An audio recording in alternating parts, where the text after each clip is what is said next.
Hi, Hello, everybody. hey. Here we are again. Here we're back again. So it's Roy and Val. And sorry we're a couple minutes late. Do I say that like Every single time? Every Sorry. single time. You know, as we mentioned before, we're open for business, and so sometimes we get stuck doing that. Val is actually in the middle of teaching a class, so she's on her lunch break and doing that.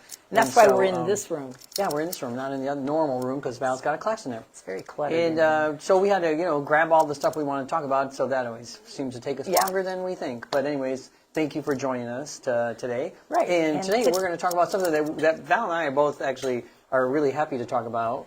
Yeah, we're talking about something that you and I use pretty much. Yeah, all the time. We use it all the time, right? So, yep, we're talking about. Guess what that is? Yeah. Do you really want to know? It's Bullseye glass. So that's what we're going to be talking about today. Is the wonderful glass that Bullseye makes. They're based in Portland, Oregon. If you're not familiar, they've been in business since 1974, I think is what they say. So it was their 50th anniversary last year, which was pretty amazing, right? You did a little research, didn't you? Yeah, I just know this stuff off the top of my head. That's so, right. One of the things, though, you and I were talking about just a little while ago, is that they're the first company that figured out this whole fusing thing, right? That glass had to be compatible. It's an interesting story. If you ever get a chance, I've heard them tell it before about how they didn't know that people were going to melt their glass, right? They were making sheets of glass, and again, this is in the 70s. And then I think somebody came to them and was like, "I'm melting your glass, and it's not quite working like I think." And then they were like, "You're doing what?" So they said, the way that they are, they're the research and development type people. They're like, "We're going to figure this out." So they came out with the first line of what we would call fusible glass. Mm-hmm. Which it was also the only 30 years ago. That was the only one. Right? Yeah, right. They were the first. So there weren't any options. Yeah. So Val and I well, I can speak for myself. I've been around the block a couple of times, and so we've when we first got started, right, there was only Bullseye glass. So we got accustomed to using it, but we still do. Yeah, we still do. Yeah, we use it a lot in our classes. If you've had classes with us before, a lot of times we use Bullseye for fusing. But as we talk about it, we will be telling you it's not just for fusing. In fact, like I said before, Bullseye did not start out as a fusing company. They started out as just producing art glass and intended for stained glass and mosaics and whatever. But we'll show you some stuff. But mainly, we just want to talk about the glass, I guess, right at the moment. You want to just jump in, or is there? Yeah, jump in. So you want to talk about the fact that they do make a non-fusible line? Yeah, want to just do that first? Yeah, that's probably a great idea because the models, and because we can go one direction, we can always use the fusible tested glass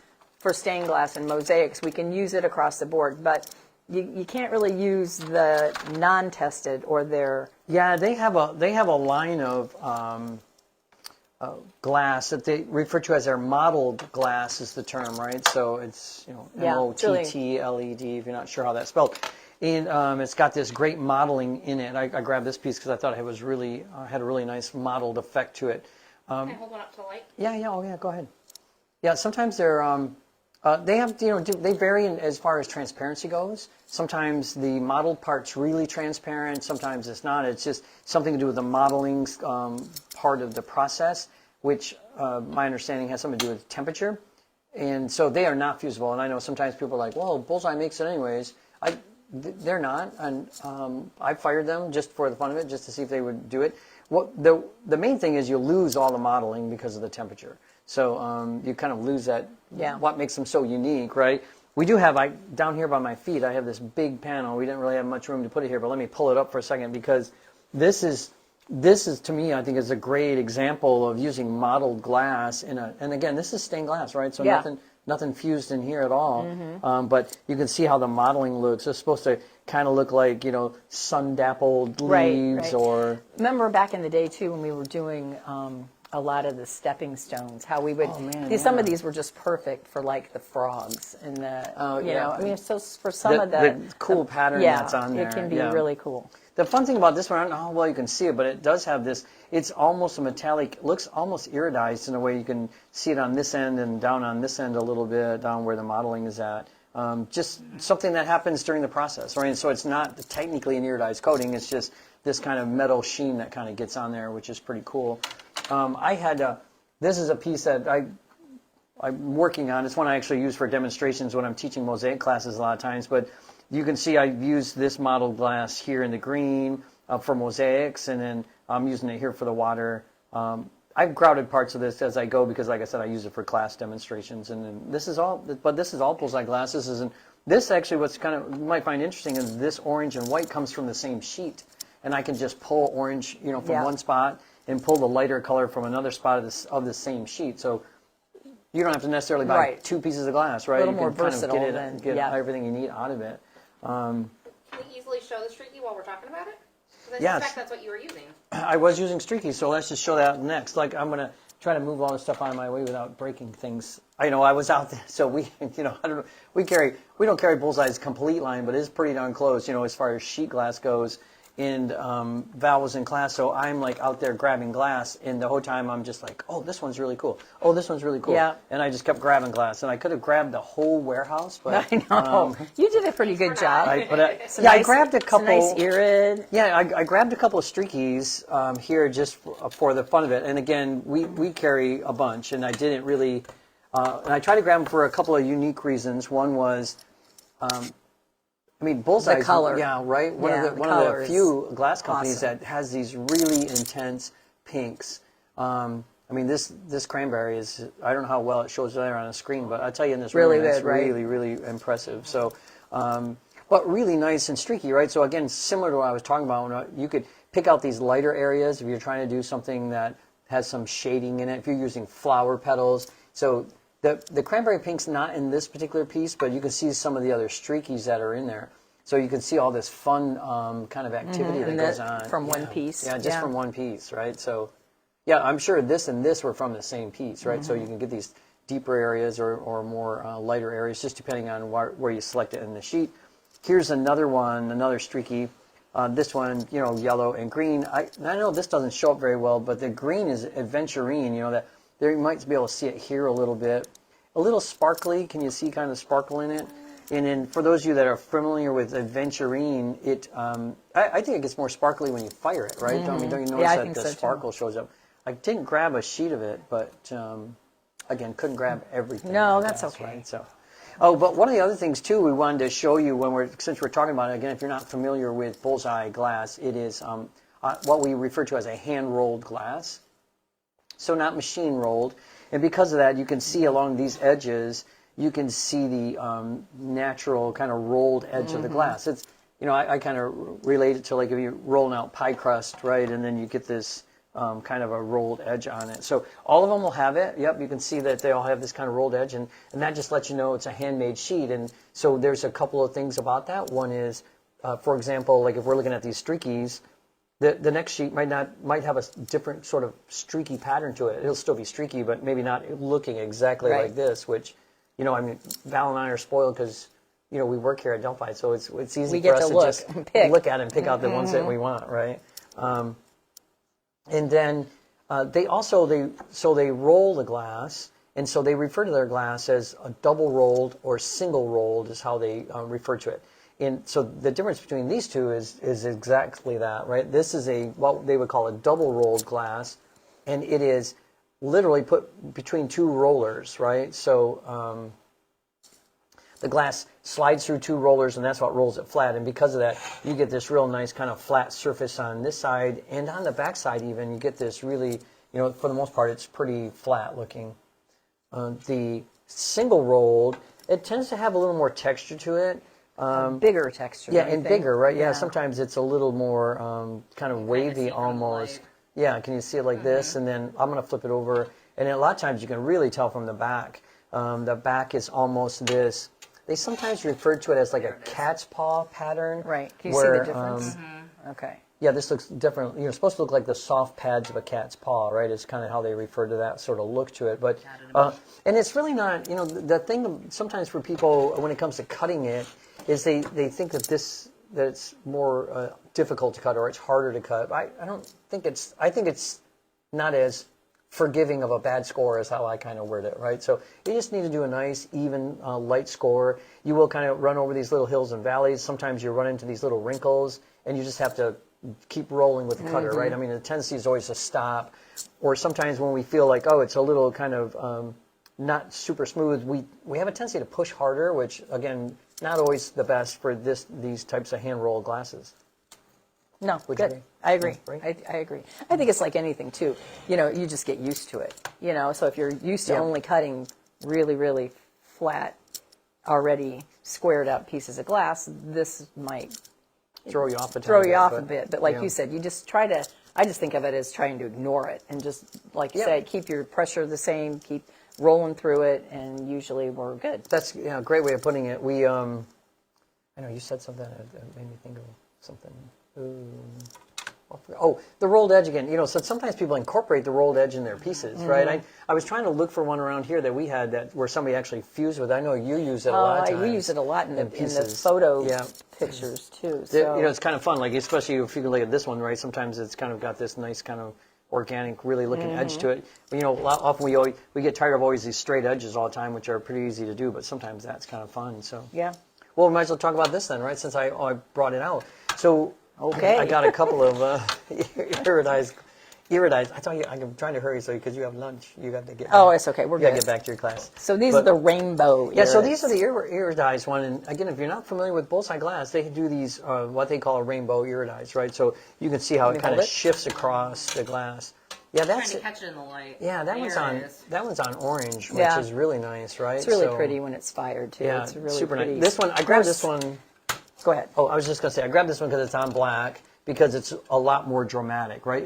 Just for especially seeing it on the camera, this one should be easier to see. But these look equally as vibrant once you fire them. They just, again, on transparent, it's kind of hard to. It's kind of hard to see. Yes. And the other thing that's really nice about the irid coatings are that they're stable. Yeah, They're real really stable. So Yep. it's sometimes certain ones they have to be treated a little differently or whatever. But I don't think we've ever had an issue with the coatings, Not the at all. irid coatings on the Bullseye glass. I think they're so it's kind of nice to know that you're not going to accidentally burn it off or Yeah. anything like that. So Yeah, you can cap it, so you can put clear on top of it and it stays. You can fire it straight up, it stays. We don't have a ton of examples. I was trying to find some. We got this little one here that kind of past the season here a tiny bit, but the red inside here is an iridized red. I'll let you try to get a good image of that, Kaylee. there's the Adventurine. Oh yeah, and then the green's the Adventurine. If you can see the nice kind of sparkle to the Adventurine. Yeah, if you're wondering how we cut that, we cut it with a Wazer water jet cutting machine, which I think we've talked about that before in our Facebook Lives. Yeah, You sure have. so pretty. Yeah, Nice. so some pretty cool stuff. I actually have another iridized one that I grabbed when I was out there, mainly because it was something I think you and I had said the other day was one of our favorites. There's a glass in here that we really enjoy. One of my favorites. Is this one, which again I know sometimes just It'll on be a clear. little hard to see, Yeah, but- it's Here, it's put it- not as. put it on here. We'll put it on top of the black. So you one. can That see one, it. sure. For us, the Can you lighting see is it? doing a nice job. Oh, is it? Oh, good. good. Okay. So the glass comes just like this. It comes with clear stringer already on it, and then they put the iridized coating, which really makes the coating kind of irregular, Yeah. right? It kind of almost creates this kind of really interesting pattern. Shows up Put it on. Yeah, it fuses like so nice on the glass. I'll tell you, it's really quite fun to see that. Yeah, it's really So that's the pretty. other thing, like one of the things we wanted to talk about was just the uniqueness of Bullseye glass, right? I mean, well, again, especially when it comes to color or iridized coatings or textures or patterns. So that, I'll just jump into these then, right? So this is one of the things that, again, currently is, I think they're the only company doing it, right? Doing these, what they call confetti. This is what they refer to as confetti. So it's got stringer and then little pieces of glass confetti embedded in the glass. This is a single rolled glass, so if you can kind of see the texture to it, you'll see that it's not like super, super smooth, but for the most part, cutting these is not tricky, right? I mean, No. The top side is really smooth. yeah, this is the top side. The back side, I don't know how well you can see it, but this has got the confetti embedded in it, and sometimes one might pop off, right? Right, that exactly. happens sometimes, but Or sometimes when you cut and break it, you might have a Yeah. little bit of the confetti that didn't quite break with, but it's not an issue at all. yeah, It's no, a non, not really. A little bit Yeah. on that. It's a non-issue. Yeah, I mean, you can see how we cut this one, right? And you can see we cut it, pretty straight on there, right, without too much problem. They also make another glass. Oh, they do this on white, which I didn't grab. But so this one is, clear as the base, obviously, but But they also do it on white, and those look pretty cool because Yeah. you get them up in the light, especially for stained glass. Sometimes those are kind of cool. There is We've a shared one on Instagram before. small little panel that I brought in somewhere that I don't know where it is. Oh, it's behind you, Kim. On the other side of you, sorry. Yeah, right there. Sorry, I told you, I brought in a bunch of stuff. And so I can't remember where everything is. But here's a little panel, right? So you can see it in the background. Sometimes these, this is a little LED panel. So again, not just for fusing, right? I mean, that's the really nice Right. thing about it is it's so versatile. You can see how it really kind of breaks up the light, does some fun things. And then they also make a variety of what they call confetti. And so this is, for the most part, Frit. Mardi Gras. Oh, Mardi Mardi Gras, I'm Gras. sorry. Yeah, I oh, was I gonna said say. confetti for the other one, didn't Yeah, I? yeah. I got confused. You got confused. I definitely did. So it's got stringer and Frit in it. So this one happens to be the rainbow one. You can see it's got Which is fun. I think it reminds me of a circus. the rainbow one. I always really think like it's the fun. rainbow I've one. made a couple of bowls with it. What's fun about these is, I want like, it as a again, fruit bowl. if you're Yeah. a fuser, a lot of times you don't have to do much to it other than just fuse it to something else to get to your 1/4 inch thickness. But Give me some white with that, and we're good. But they're Yeah. they're definitely really pretty fun to work with, and again, they're not hard to cut. I mean, especially those, I think, because the base glass is just that clear, so you're just kind of cutting through that. I just grabbed some other glass just to show you that they do make just standard, cathedrals or transparent glass, right? Just a single color. They make opaques, again, in a wide variety of color, right? I mean, probably almost the whole rainbow kind of stuff. And then I grabbed some of these other ones because they were, The steel blue. yeah. I grabbed some of these others because the other thing that Bullseye glass does, and I know we didn't bring a ton of examples of this, but I tried to grab a few. So here's a bowl, actually, that I did. That is, so the base is French vanilla, right, which is what I'm showing here. And this is the light cyan blue. And the blue reacts with the French vanilla, and you see this little dark line that goes around all these. This was some vitrograph stringer that I had made, and so this little dark line goes around all of those because there's a kind of a chemical reaction between them, and and Bullseye takes advantage of that. I mean, they actually make a wide variety of glasses that are intentionally will react with whatever. Sometimes it's between two different types of glasses. Yep. If you want to really get technical, it's about the glasses that contain copper react with glasses that contain sulfur. And then this is a good example of it. Oh, you have that big sheet, Val, next to you of the... Oh. Yeah, sorry, I'm making Val Making move me around. get up. So this is a glass that just comes this way with this streak of color down the middle. So you can kind of see like that piece that Val has. So this is just... French vanilla and turquoise. That's it. And so all the brown color is the reaction between the two. And then the same thing here. So this was a piece I took a glass similar to that and cut it into strips. And I put a piece of clear between each one and just kind of, staggered them differently. But the brown color is from the reaction. And it deepens when you fire it. So when you look at this, and you can see these kind of nice dark browns, but it'll get darker than that with heat work. So Yeah, it's cool. It's pretty. But It's they're really fun. cool. I mean, again, another one of those things that's like you hardly have to do anything to it except just cut it and then use it, right? There's another example of this is a bowl I made. Took a class from a gentleman, Carl Heron, his name is, and there's only two glasses here, two colors. Again, French vanilla, which is here, and then the white is dense white, and where the two of them meet creates the gray color. So all the gray color is really a chemical reaction between the two types of glass. So kind of fun, right? So you can see I'm using Frit and stringer in this one a little bit. And then there's another one that they make this really interesting glass called steel blue. And here's a raw piece of it, right there. And if you cover it with clear, it stays the blue color. So you can see it all the way out here. And that's where the blue is coming from here, is it's covered with little pieces of clear or some clear vitrograph. But this steel color is when the glass is exposed to the air, we get this kind of pewter look to it, which is It's uncapped, yeah. Yeah. If you put It's clear really on pretty. it stays blue. If you don't have any kind of cap on it, it turns. So you can see the back of it, right? This side's resting on the shelf, so it stays blue because air can't get to it. It needs oxygen, to get to the surface to change it like this. But pretty. It's kind of some fun, pretty yeah, because cool there's all stuff. It's kinds kinda of fun stuff to- you can play around with to get that kind of a reaction. It's So. the only thing is it's not good when you don't want it to happen. Right, when you're not aware of it, it's kind of... Yeah, and then I wanted to show you guys another one. A couple of them here. I didn't grab the raw glass, but this is what it kind of looks like when it's fired. This is something they call petrified wood. Again, one that they specifically make to be reactive. And then if you flip it on the other side, so I paper punched out some silver butterflies, just using a craft punch. And that's what these are. That's where they come from. But the silver just kind of melts in and reacts and creates all kinds of interesting things going on the surface. This is another one that. So here's one that, again, that Bullseye makes. They make these clears that they call their alchemy series, and they react specifically to silver.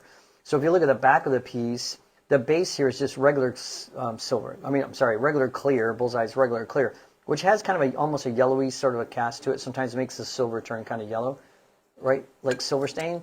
But then they make one that looks like, it's supposed to look more like bronze, and they make one that reacts with the silver and looks more like gold. So I cut thin strips and then laid the butterflies punched out of silver again onto the clear base, put the strips on top, fired it, and made it look like I cut all these little intricate strips, but all I did was cut these long skinny strips. But again, chemical reaction that's occurring with those.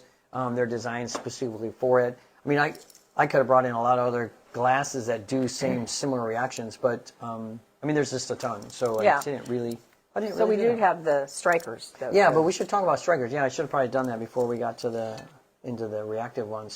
Yeah. So one of the things that sometimes is confusing for customers sometimes is that Bullseye's a few of their colors are what they refer to as strikers, and what that just means is that once they mature by hitting the appropriate temperature, then they shift to the color they're supposed to be. And so, yeah, you can see that Kaylee's showing you some examples, right? And it's just about heat work, right? So they have to reach a certain temperature. Usually it's, above. This is one of the main. This is a really dramatic one. Yeah, this light pink striker looks like this real pale blue, and when it's fused, it turns that real bright, pretty pink. Yeah, which, as we mentioned before, there's not. In fact, I don't think anybody's making a transparent pink besides Bullseye. And it's a pretty one too. It's not just pale. Oh man, is it ever? Look at I know. I tell you, this was a little dish that somebody made here out of the cranberry. So you can see that this cranberry gets a little deeper in color when it's fired, right? So even these are technically strikers, and so you get used to it, right? If you know it beforehand, it's really not that big of a deal. No, and their website does have some direction. We'll tell you some things. They have a pretty good. Yeah, they do a great job. Try to make sure we include that too on our website as well. So it'll information from them. Talk about the reactions and what reacts with what and that kind of thing. So and we always put in the name too. If you're shopping online, you're looking at this. This one is yellow, and it'll say yellow striker. Mm-hmm. And then we show on the website, right, like the fired, like, right, yeah. Right. So. And we here at the store have little samples under them in the glass bins. Yeah, in the bins so we that have people fired samples. Can look. And so we kind of just tell our customers too. If it says striker, you need to kind of pay attention to. Yeah, more than likely. For those artists who are stained glass artists, if you're looking at it, that's not what you're getting. Yeah, that is true. If you're looking online or whatever, right? That's. But that doesn't mean you can't use them, right? As we mentioned before, some of the colors are really quite nice. As is, but. Yeah, pale, just like looking for a nice like yellow. Or pale, really gray kind of. Yeah. There was something else about the strikers I was going to say. I don't know. I guess that was What's it. that?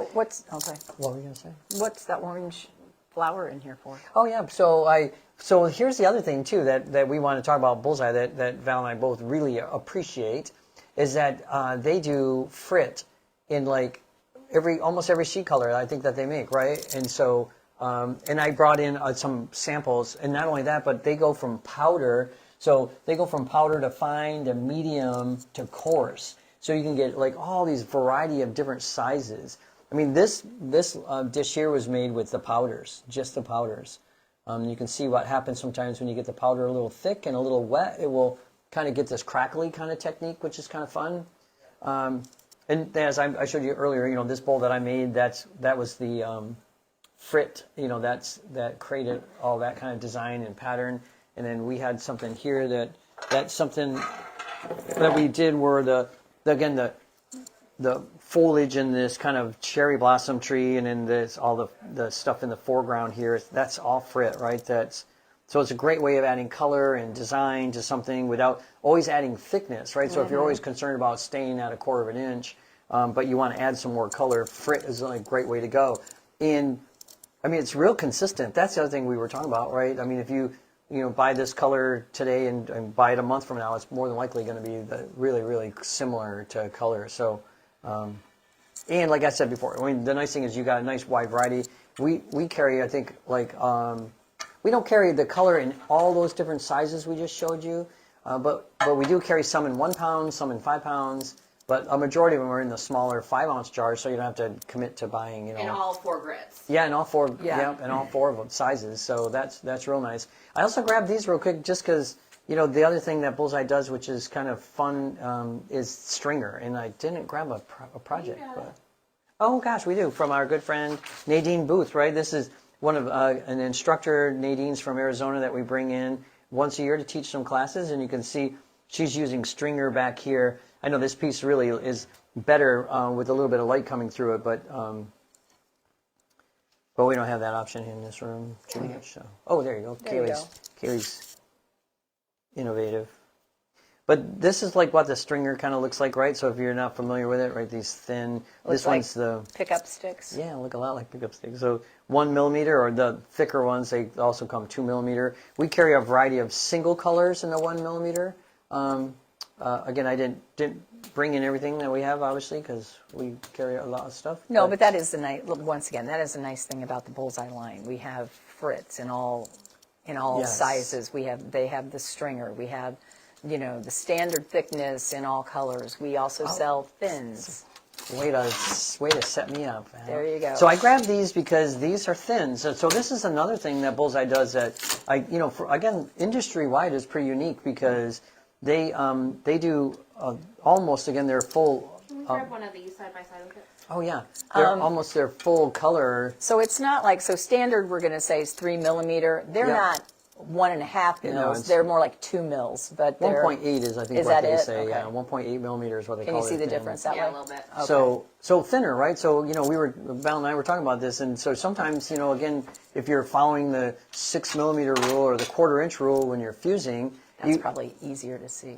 you probably can see 2 opaques together, right? So it's, and then again, same deal, right? So they come in like all the opaques, all the transparents, and then not only that, but also all the transparent iridized. That's why I grabbed this one, because again, that really nice durable rainbow iridized coating is on all the thins too, of the thin transparents.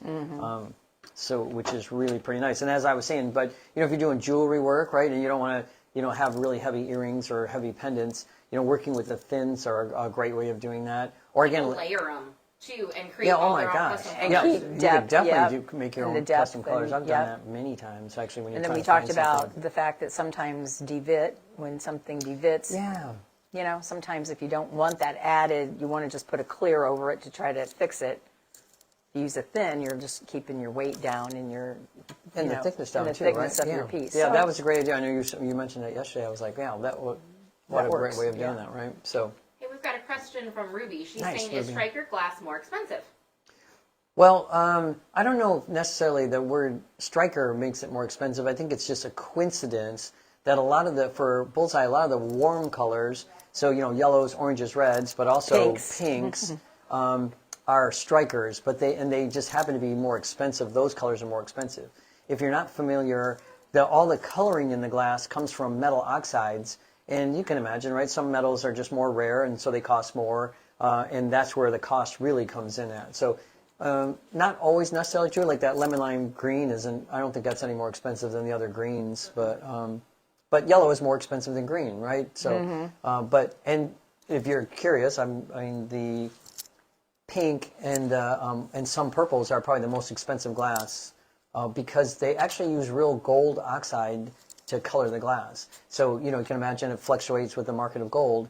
I was going to grab some purples in, but you can see this purple that's in this one, for example, right? That one's a streaky that's purple and pink in that with a clear, or with white, sorry. Yeah, that's where the cost really has come in. It's really more to do with what metals are using to color the glass than whether or not it's a striker or not. I think, like I said, the striker is just a coincidence thing. But So yeah, good question. Thanks for asking. So what about this one down here? Are we talking about uncats? Is that what you want to do? No, they're not. Is that the graffiti? Is that? Yeah, when I was out there looking at the glass right before we started, I just wanted to grab some things I thought were really unique to Bullseye, right? I mean, they make this one they call graffiti, which is this fun black and white kind of streaky stuff. And again, like every sheet is like a work of art, and it's different, so it just depends. And what's really fun to do is just to, do you have it? I got it. Is, let me see if I can do something without either breaking glass or getting cut. Those are the two goals. Or poking someone. Right? So fun. So Yeah, you can so just pretty. fuse the color behind it, and it's just like so impressive, right? I mean, it's really, really cool. So fun stuff. Again, I was trying to find some things I thought were That's just, unique, and yeah, they do unique to them. this, and they, It's a regular production glass for them, graffiti, And really quick, I want to talk about too, because on the website, because each sheet is so different. Val, you want to hold that really quick? Okay. Because you'll notice in the corner, there's a lot of clear there. So we don't sell those in a lot of smaller pieces, and that's the reason why. yeah. Because it's so different, and if you got just the corner, you'd be a little disappointed. Correct. That is true. Yeah, you're right. We make some decisions on, and it was the same thing with one of the Cascade ones It too is, that we yep. showed earlier. And it's the exact same reason. Yeah, same reason, because sometimes the pattern is so crazy that some areas get a little more clear in it, as you mentioned, or plainer, I guess, looking. If you cut it too small, right? Right. So, I don't good. know. I think we We showed did a lot, good. right? We Is saw. that pretty we did good? that's a good. show I everything? mean, it's a good variety. I think. I don't think we Yeah, forgot I mean, anything. it's one of the reasons why Val and I use it. So it's Yep. it's got a really nice palette. It does. We're really pleased with the palette that they have, and as Kaylee pointed out too, I mean, what's nice is you can customize it by fusing thins on top of another color, and that can alter a color. Yeah. It's And the reaction. nice I mean, one. it's And the reactions, It's just yeah, endless. oh my gosh, yeah. Truly. Yeah. What you could accomplish with. That's why I tell people with the reactions, you could just go like Yeah. crazy. The other thing I didn't, talk about, I thought about it, but when I was out there, we carry 8 different whites from Bullseye, right? So 8 whites, and so some people go, well, white's white, right? But what's so nice about them, right? I mean, I know. some are a little more translucent than the others. I mean, one of them is like really, really pale, and some are real dense. Yeah. Some are real bright white. Some are more milky some looking. Yeah. So, I mean, just goes to show you again, like what the extent of what their palette is like, and what they do, What they offer right? to the industry too, in terms of being able to come up with your own combinations. Yep. Yeah. So, anyways, Yeah. I think that's about all we can say about. I'm sure we could say more about Bullseye, right? I could go out and grab some more sheets, but I think we're out of 3 hours time. So later. that's right. Yeah, so we're out of time. exactly. But thanks for joining us. If you guys have questions, I mean, feel free to reach out to us. You can always, email us at Facebook at delphiglass.com. Thanks, Kaylee, for the prompt. Or you can always message us on Instagram or Facebook, YouTube. Yeah, YouTube's the one check I us always out on remember. YouTube. So, and again, in the future, if you guys have ideas for things you'd like to see or hear about, Or even projects. projects or whatever. I mean, Yeah, we would love we to have love that. We suggestions. really like for sure. doing ones that come from suggestions. So, but anyways, thanks for Yep. joining us. We'll see you next time.